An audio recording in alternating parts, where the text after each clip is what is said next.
I think people should be scared of alligators, so crawl is my truth.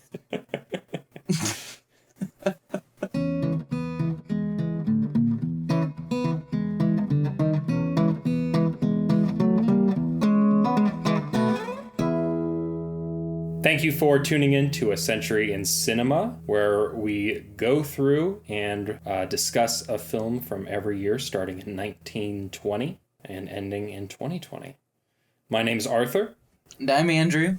And today we are looking at 1922's Nanook of the North, famed for being the very first, maybe it's not the first, but it's definitely the most popular of the early documentaries. How do you want to classify Nanook of the North? It's known as being like the father of documentaries, but one example I know of is Frank Hurley's filmed is 1915 Shackleton's Expedition. It's about Ernest Shackleton going down to Antarctica and the shipwrecks, and everyone survived. It's crazy. That sounds cool.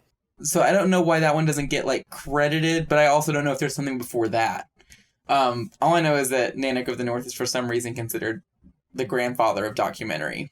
And Nanook of the North is a public domain film, so you can find it online at a terrible quality, or you can get it the nice quality on Criterion Channel or HBO Max. Yeah, careful when watching it online too, because there have been a lot of secondhand edits and stuff made to it throughout the years, and there are some editions that are on YouTube and stuff that are not the actual original complete film. So. Oh, interesting. I didn't know that. Mm-hmm. Well, this film's coming out in 1922. Russia officially becomes the Soviet Union this year. But other than that, there's not too much to note. I do want to point out that in relationship to this film, Antarctica and the Arctic, the poles of the world, are still kind of being explored, and there's still teams going out and not making it. There's still, even I think in 1923, a team of explorers, and they all perish in the Arctic. It is interesting to think back to when this region of the world was totally inhospitable to humans. Yeah. Compared to the films we've watched the past 2 weeks, Nanook of the North is an incredibly simple story. It's about a small family of Inuits. They're called Eskimos in the film, and we follow them as the patriarch of the family, Nanook, hunts and keeps them all alive. The family builds an igloo together, and they work together to hunt a walrus, and Nanook fishes for a seal in the ice and fends off wolves that want to steal their food. And then at the end of the film, everyone kind of packs into an igloo and goes to sleep because they'll be repeating the journey of survival tomorrow. But, it's a very, slice of life. It's very much just trying to show you a certain livelihood, a certain culture, and try and give you a piece of that world, trying to make you feel like you've been educated about something when you leave. In that respect, I could imagine in 1922 myself going into a theater, watching this, and feeling like I left educated and knowing a little bit more about a slice of the world that otherwise I would not have any access to. And that's pretty cool. Cinema is able to bring this foreign land and these different people to my city, and I am able to learn something. In theory. And it was a humongous box office success, and it was hailed by critics at the time. Yeah, it's a big movie. So, Andrew, what did you find most interesting about the film as you watched it? Having only read about it before, having not actually seen it before, I was really captivated by the fact that it is so popular with people and that it's still talked about today. But I would say the film itself, of the films we've watched up to this point, I think this is the least stylized, and there doesn't seem to be much of a filmmaking method going into this. There's no lights. They really are up in the north with only this 300, 400 pound camera, and they're getting all of this footage, so there isn't a lot of room, I guess, for a lot of artistic statement in it. That really captivated me in a certain way. You can tell the whole thing was filmed outside in the north. It doesn't feel like it's in a studio. It doesn't feel like there's any sort of safety going on. It does feel like it's in that moment of that time. Let me ask you a question. Would you classify this as like a cinema verite sort of documentary? I think it's definitely trying to be like a sort of fly on the wall moment. Well, it's that whole question of, if you leave a camera in nature and let nature take it in, will you get to see what nature actually is, or does the camera being there in the first place at all completely affect it? And for me, I sort of do side on the side of the camera being there does automatically affect it. This film has got to be used as a crux of that argument. The camera being there absolutely affects the reality of what's going on in front of it. Yes, absolutely. There is this Georgian film called The Machine Which Makes Everything Disappear. And it's just this Georgian filmmaker, and she goes to her hometown and films like a bunch of kids and a bunch of adults who've never really been around cameras and never been filmed before. The whole point of the film is like she's trying to have these very natural flowing conversations with these people, but they're constantly looking into the camera and like are saying things to make themselves sound good and save face. But yeah, this film obviously isn't presenting any sort of internal argument like that because filmmaking hadn't become quite that meta just yet. I definitely do think it's a defense that you can't have a camera there and not have things be affected to a certain extent. Like most of what is presented in this film is faked. Like it's hard as someone who knows cinematic language and just like visual cues. If you watch this, you can pretty easily tell that a lot of it is fake. Okay, but what do you mean by fake? Staged. I mean staged. And specifically, I think of how someone will crawl into an igloo and then will cut to the camera being, quote unquote, inside the igloo. Right. But anyone who knows what cameras were like in this time period, and even now, will be able to recognize that there's no way a camera fit inside that igloo, and there's too much light inside there that there's no way that's a real igloo. That's kind of a set that was constructed in order to sell the idea that someone just crawled into that igloo. And it's still a set constructed out of ice blocks kept together by the freezing temperature in the north. And you do see them build an actual igloo that is a real igloo that they do build. We just don't get to go inside that because there's no way they could. But the igloo building sequence, I mean, you're seeing them build a real igloo. I guess there's no way to just not go right into the whole artifice of this film. It's such an infamous part of it. Even though I kind of went into this thinking, okay, this whole thing is staged. This whole thing is fake. I went into it thinking that because that's kind of what you hear in film school. But when you're watching the walrus hunt sequence, when you're watching the seal fishing sequence, especially, like when he's just using that little ice hole, and it's pretty much an uninterrupted sequence of him just fishing and bobbing the seal out, and he's got it tied to his body, and he's getting thrown to the ground. That's all really happening. There's an actual seal on the end of that line, and he's actually struggling to bait it out of that hole. So, and then you actually see the seal get cut open, and they start to eat the blubber. So I guess, yeah, I don't know. It's weird because I see what you mean by most of it is fake or staged, because infamously, Robert Flaherty went up to film some footage of an Inuit tribe in, I believe it was 1914. Yeah, like the previous decade, he was exploring up there. Yeah, and that footage ended up being completely lost for the most part. And what little he could make of it, he didn't find to be entertaining or able to make any sort of film with. So he went up again in 1920 or 1919, somewhere around then, for the sole purpose of making a documentary with the intent of spreading the knowledge that he himself had learned from his visit. So it's not like he has cruel motivation or is in any way trying to exploit these people or their culture. I do think his intentions are good. It does seem that way. And when you watch the film, there's this innocence to it.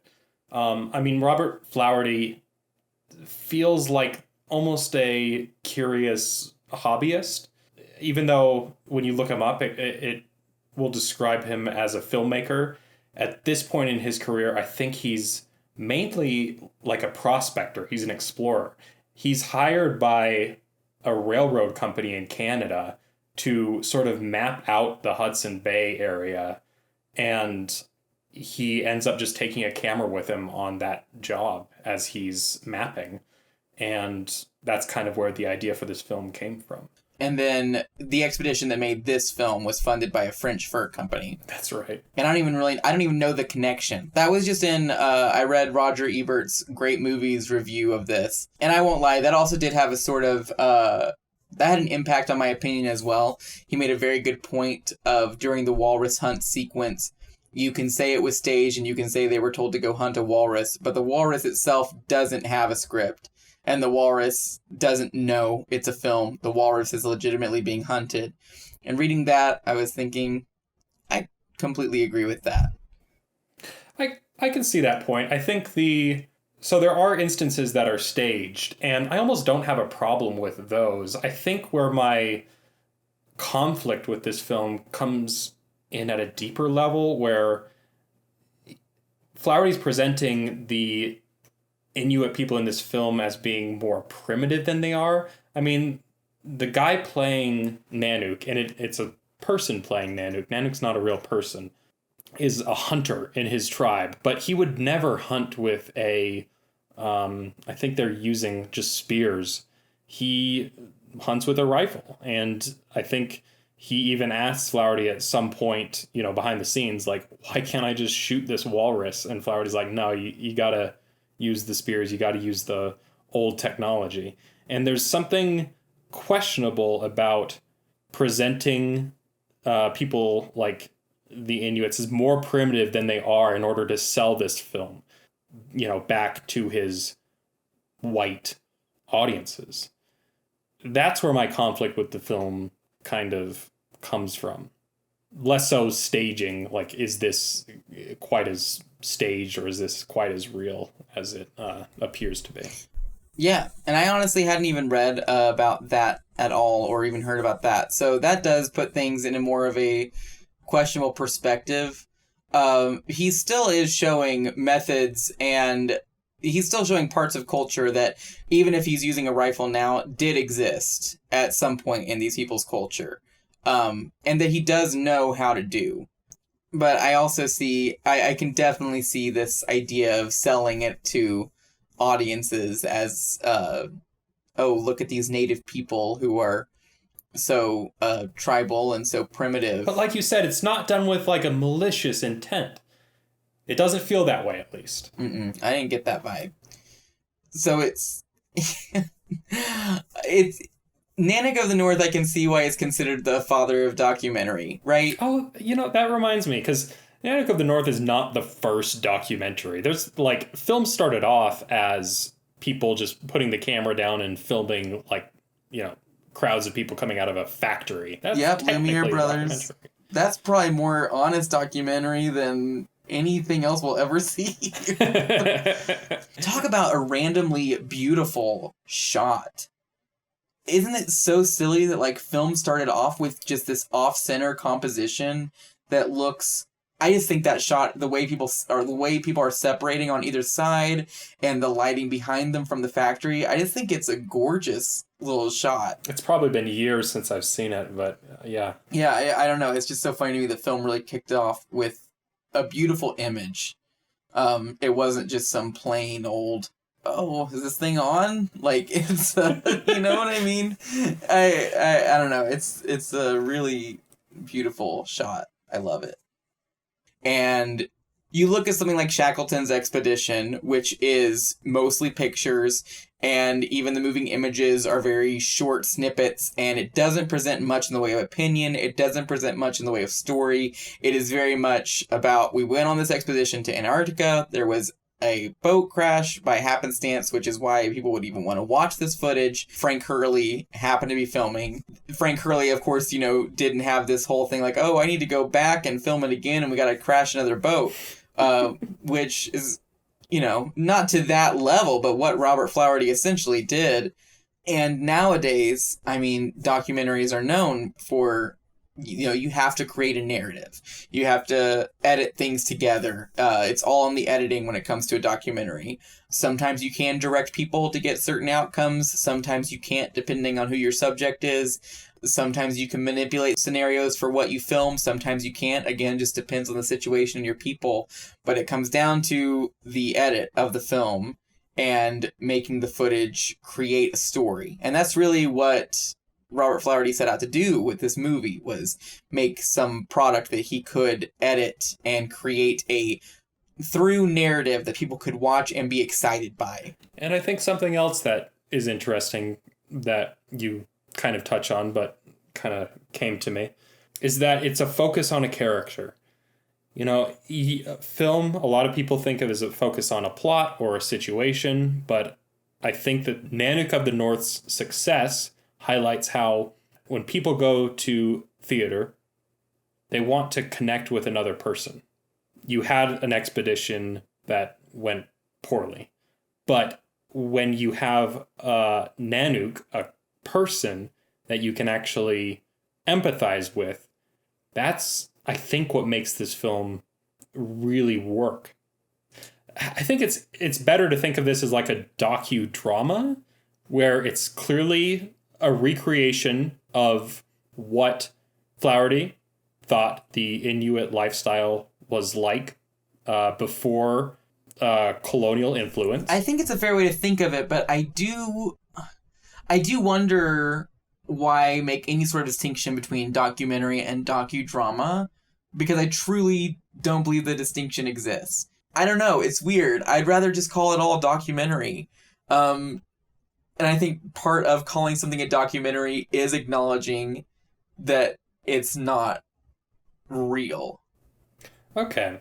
I would like to think there are different levels of, depictions of the truth that you can get, and you can strive to tell more of the truth, or you can kind of accept that you're recreating things and, forging here and there. What is a documentary then? I feel like any documentary you say, I could easily be like, oh, no, this is actually here, so it's actually a docudrama. Do you know what I mean? Yeah, but going back to the level of, truth-telling, this is clearly taking so many liberties with what the truth is, versus something where, there are some concessions, but it's not like the filmmaker was dressing people up in a garb that he thought was more authentic or more like what he wanted out of the characters, or asking them to play scenes a little sillier because he wanted to accentuate their primitive culture. Like when Nanook and his family go to the trading camp and the white people show them I think it's a gramophone, and Nanook takes the record and bites it. The actor playing Nanook knew what a gramophone was. He'd seen one before, and the director is just asking him to play that scene up. Versus, someone with a little bit more allegiance to what they want to call the truth. Even though the camera's there, it's affecting things, but it's not like the director's asking the actor to play a different sort of person than they actually are. They're not throwing lemmings off the side of a cliff. What's that reference to? I know it's fake, but I don't know what it's a reference to. It's a Disney nature documentary from, I think, the 70s or 80s. I should have done research on that before I just dropped it. But the main thing is that there's this whole section of documentary where the narrator tells you, lemmings, they sort of have a hive mind situation, and they'll follow each other into any situation, and if the leader jumps off a cliff, they all will. And it shows a shot of all these lemmings going off the side of a cliff. And, shoot to, I think it was the late 90s, early 2000s, actually, when someone was like, that's not correct. That's not how lemmings think at all. and then it was just fully discovered that the film crew had just like ushered a bunch of lemmings off the side of a cliff for a shot. Oh my god, just killed all of them? So that what I would call a docudrama. No, I'm just kidding.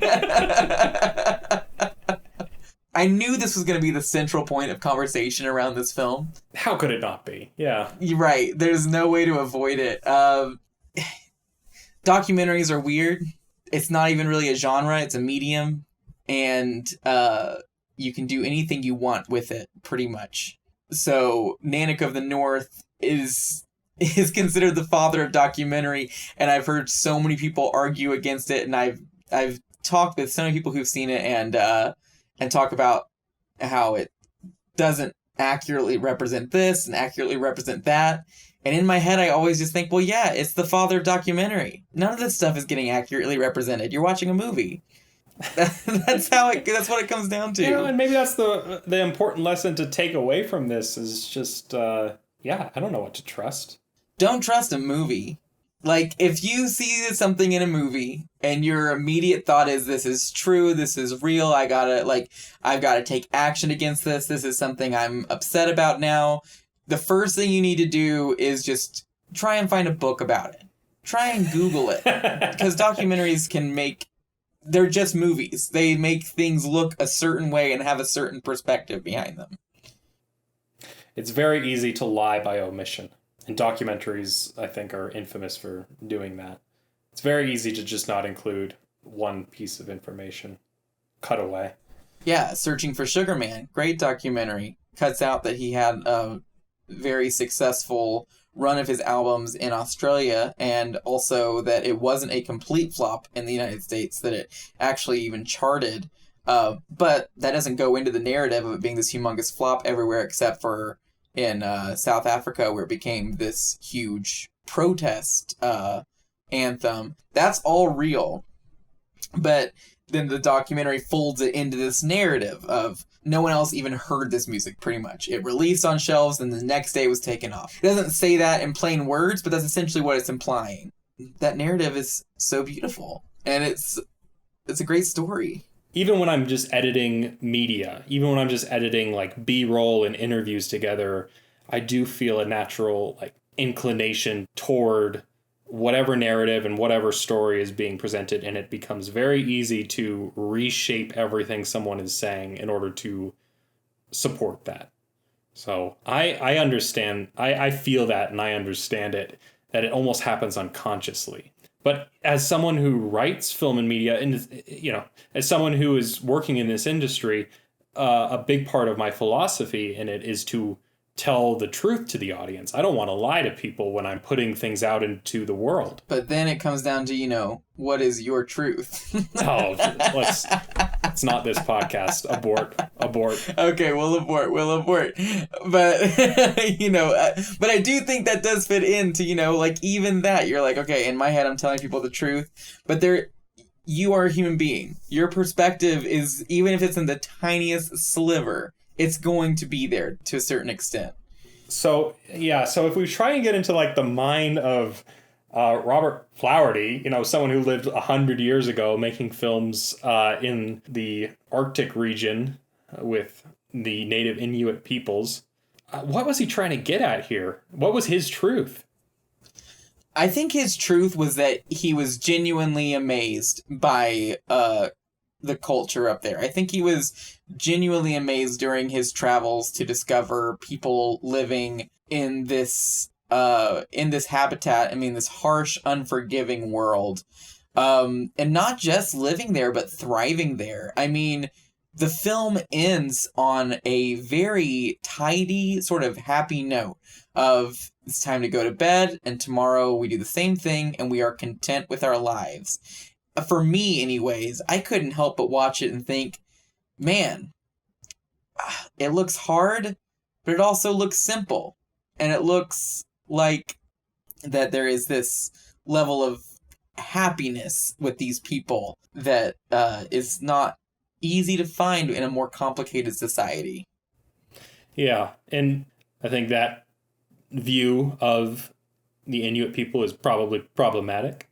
I do think it's Flaherty romanticizing a different culture and this is probably pretty normal for explorers and anthropologists who are studying new and interesting ways of life, that they do want to focus on this pre-industrialized, pre-contacted ideal of what those cultures were like. Yeah.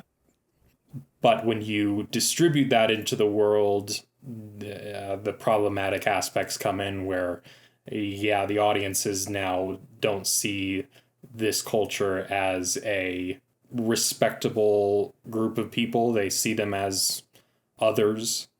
I'm not entirely sure how to word that, because there's, again, this doesn't come across as malicious. It's not a malicious kind of racism, but there is a ethnocentric racism to it. Yeah, I would agree with that.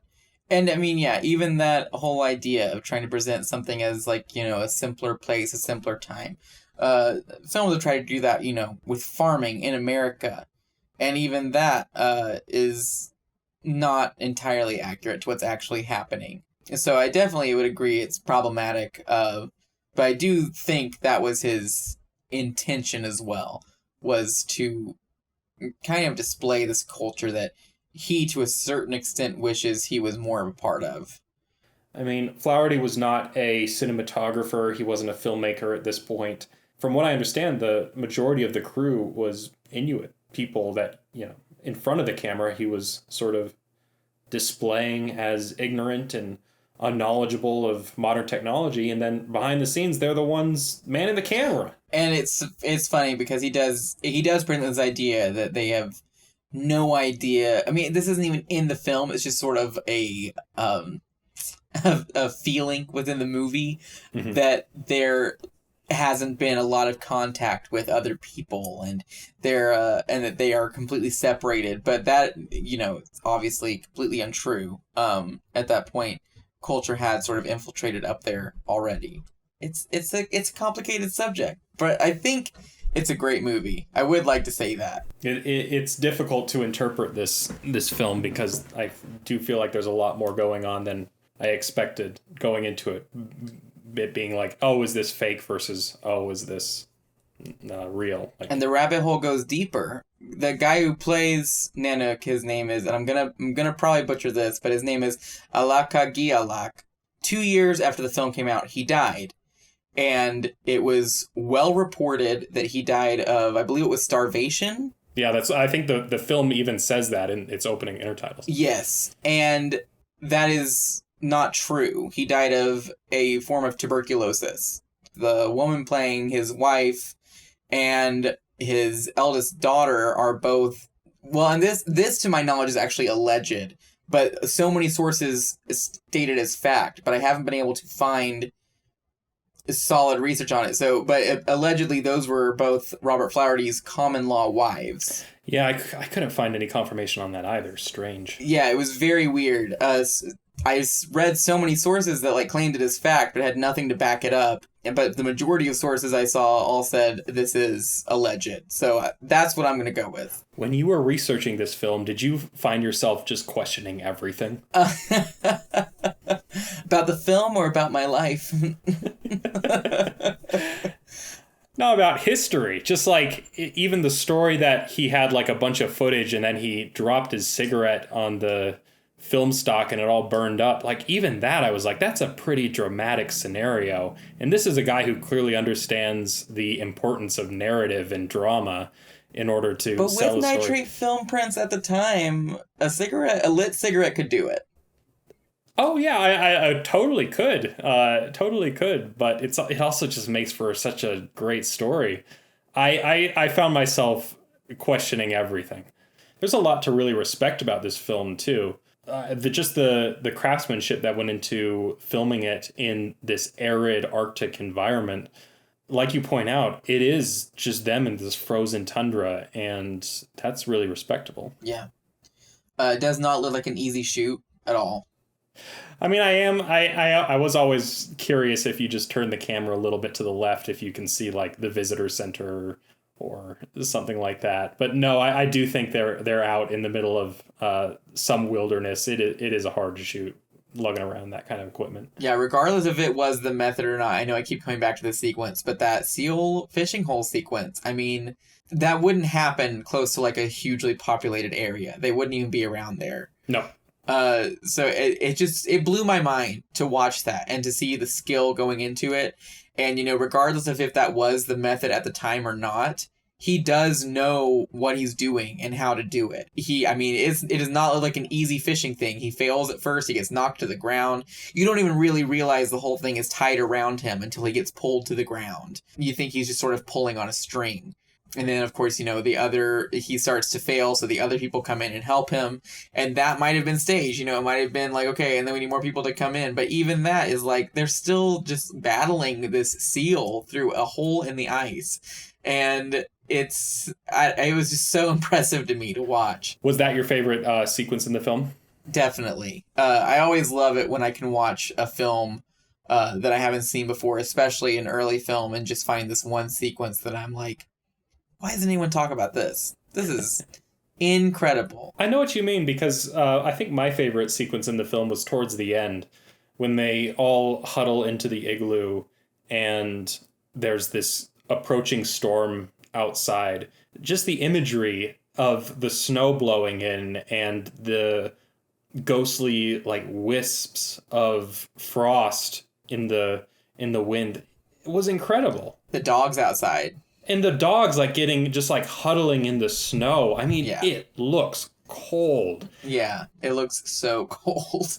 I'm just imagining this like physical film being cranked in this machine that's covered in frost. I mean, it's an incredible sequence to watch, but it's also an incredible sequence to think about filming at that time period. And even now it would be really tough to film in this frozen blizzard blowing in. But yeah, it's an impressive sequence of shots. There's something about the Arctic and the Antarctic that just really captivate me. They are these alien environments, and you can see why Flaherty was really sort of interested in this setting. It just looks like this vast expanse that you want to know what's in there. It does, yeah. It feels very foreign. It's an alien landscape. It kind of tickles the same sort of part of my brain that like science fiction. Things that felt a little bit out of date to you. As far as filmmaking techniques go, I mean, even if someone were to be like, we're going up to the Arctic to make this documentary, you would be expected nowadays for it to have some sort of style to it. I mean, even, I keep coming back to it, even that shot of the seal fishing thing, I mean, it's not I wouldn't call it a very well composed shot. I wouldn't say it's like a great composition. I just don't think there's any... Well, I don't want to say any. There just doesn't feel to be like there's much style here, which does not turn me off necessarily. I really enjoyed this film, but I don't think you can do that now. It's a product of its time. And I mean, the thing that stuck out to me as the most out of date is just the terminology and the depiction of Inuit people. So there's a certain way that the intertitles are written that goes beyond just using the term Eskimo, but it's the way that it sort of, I don't want to say looks down on Inuit people, but it definitely makes them feel like others. Even just the opening intertitle sort of, it feels more akin to something like Once Upon a Time than it does to this is the place, these are the people. There's this level of fantastical language being used to describe things, and yeah, there's definitely a certain separation you can feel between the director and the subject. So ahead of its time, though, what stuck out to you? Well, I mean, it's considered to be like the first documentary, and having only seen technically one from before this time period, I would agree with that. So it gets that little credit right there at the top. For someone to think, okay, people would enjoy watching this film, for that to be his whole motivation for going again, to say, I know people will enjoy something like this, is crazy, considering it didn't really exist before. It's true. Well, I'd say, just taking a camera into the Arctic at this time period was probably crazy. Yes. you start taking film stock into an environment like this, and you start risking so much of your shoot. You do need a level of crazy and forward thinking to decide to film something in this kind of setting. Yeah, absolutely. I wouldn't call much of this film ahead of its time. I think the fact that there is so much controversy still to this day around this film, and that it's still one of the most popular discussion points of the movie, proves that it's not very ahead of its time. If it had had some crazy depiction of Inuit tribes and did this, like, by 2020 standards, PC analysis and perspective. No, but we're not expecting that. We're not, but would it even have been successful? You know? Would people have even gone to see it or been enticed by it? Sort of a side tangent that just came to my head. One of the things that I looked up around this film was Inuit film itself, to see films made by Inuit filmmakers, and there's just not a lot. And within the canon, this isn't even considered one, which I can understand. And one of the earliest ones I found from 1933 didn't even do too much research into it because it was an American production company. It was made in a Hollywood studio. It just had Inuit actors in it. So I don't know. Even to this day, there isn't a lot of film coming from that area, which I think is very interesting. I mean, maybe there is some rebuke of this film or some response to it. We just don't know about it. I was able to find that there was a 1994 narrative film that dramatizes the behind the scenes shoot of this film of Nanook of the North, and it stars Charles Dance from Game of Thrones. He plays Flaherty. Yeah, he plays Flaherty. Yeah, that sounds pretty good. I'd watch that. But it's called I think it's called Kablunok, which is Inuit for white person. Huh. Very interesting. But it is a Canadian production. It is not a... Boom. That was my next question. Is it a white filmmaker? Oh, yeah. Oh, yeah. Oh, Angry Inuk sounds great. So it's a documentary about seal hunting in Inuit culture and the detrimental effect that international campaigns against the seal hunt have had on the lives of the Inuit people. And it's from 2016. Interesting. Yeah, sort of an anti-The Cove. Interesting. I've heard arguments against The Cove's message. Yeah, I'm just going to rip off. My friend might listen to this, so Noah, I'm ripping you off here. That his whole thing is we do way worse things to cows and to other animals here. Oh, yeah. But for some reason, there's this whole documentary all about how, Japanese people are doing horrible things to dolphins, and aren't dolphins so cute? Why are we doing this? Because I can imagine that, especially if so much of a culture is built around eating a certain food source, if all of a sudden people start to rise up against hunting it when they don't understand the repercussions because they don't live up there, I can definitely understand how that would be a pretty big issue. Yeah, I'd be curious to watch that. So I wasn't able to find a review from 1922 of Nanook of the North, but I was able to find what looks like some sort of press release.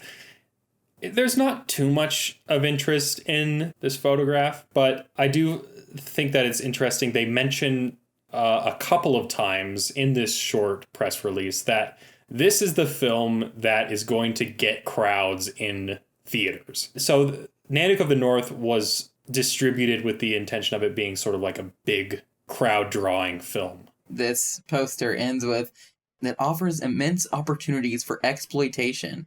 I mean, at least they're wearing it right there on their sleeve. Do you think they mean exploitation of the subjects, the people in the documentary, or do they mean exploitation of getting more people in theaters and getting people interested in this subject? You don't think those are interwoven in any way?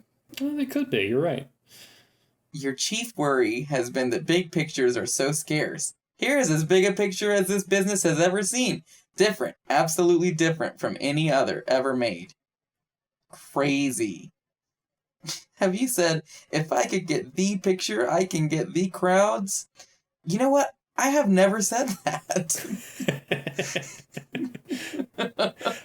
I'm so curious if this can't be a poster meant for audiences. This has got to be a poster meant for like theater chains or something. Yeah, this is a production studio send out or something. This is like some sort of advertising to a producer. I guess, well, because if the movie's made, this would be just to fund its theatrical release. Mm-hmm. Yeah. Yeah, it's an interesting little press release from the time. Yeah, it's a scan of the Library of Congress. We'll link it in the show description. A little fun fact, speaking of the Library of Congress, Nanook of the North there was no first film accepted by Library of Congress, but there was a big group of films in 1989, the first group they picked, and Nanook of the North was among them. Yeah, it's deserved. Yeah. One of the first films to be preserved by the Library of Congress. I think we've covered Nanook of the North pretty well. Yeah, I thought that was very fun. I'm sure everyone will have their own opinion about what is truth and if this film is diabolical or just okay, but, we can't solve that. Not today. I would posit this to any audience member who thinks Nanook of the North is in any way evil, overly manipulative, or diabolical, as you say. Find a documentary that you love that you think isn't, and do your own research on that subject. Do your own research on the people involved in that documentary and their perspective on the movie.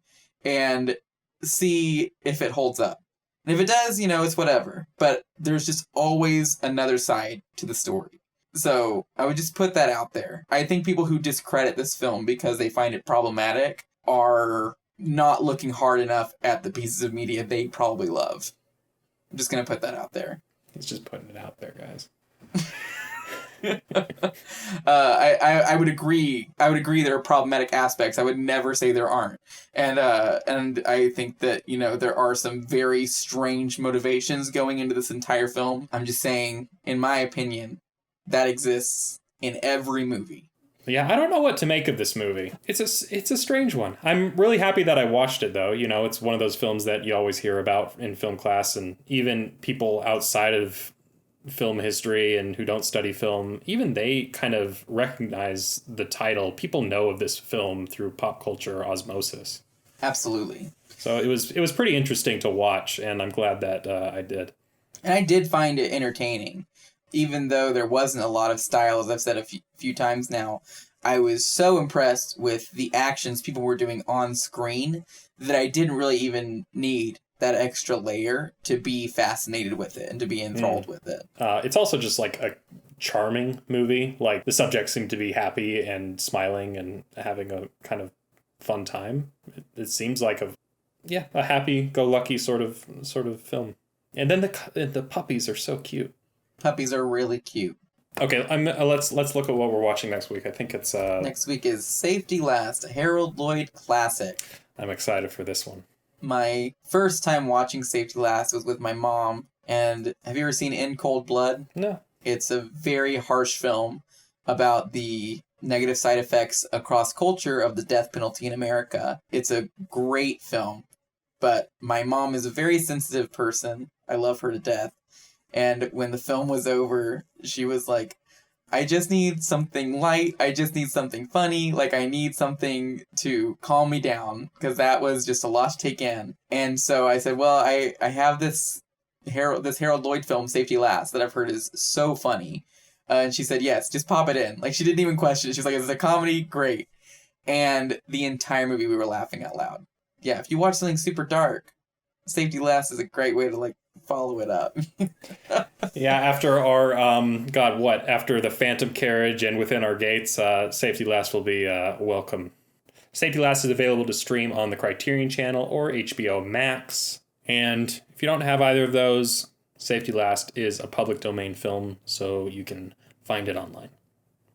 All right. I think that was a very good discussion. Thank you, man. Yeah, that was great. I had a great time. I mean, now I'm questioning my entire role in the film industry and, what I can really do, but... Well...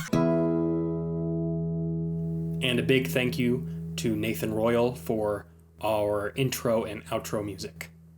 If you would like to support the show, we'd really appreciate it, and it's pretty easy. just go to Apple Podcasts and give us a nice review and a few nice words in a review. Give us a nice rating and a few nice words in a review. That that honestly goes a long way to getting the show out there. And if I messed up the wording there, I apologize. But I can re-edit things so that they sound really elegant and like I know what I'm talking about. I just want to give a shout out to all our Patreon members who keep the show running. Thank you all. You too can become a patron and get access to bonus episodes linked down in the show notes. You're listening on YouTube now, so like and subscribe and comment down below. Tell us if you've seen the film. What did you think of it? Did we miss anything? Thank you all for listening, and we'll see you for the next one.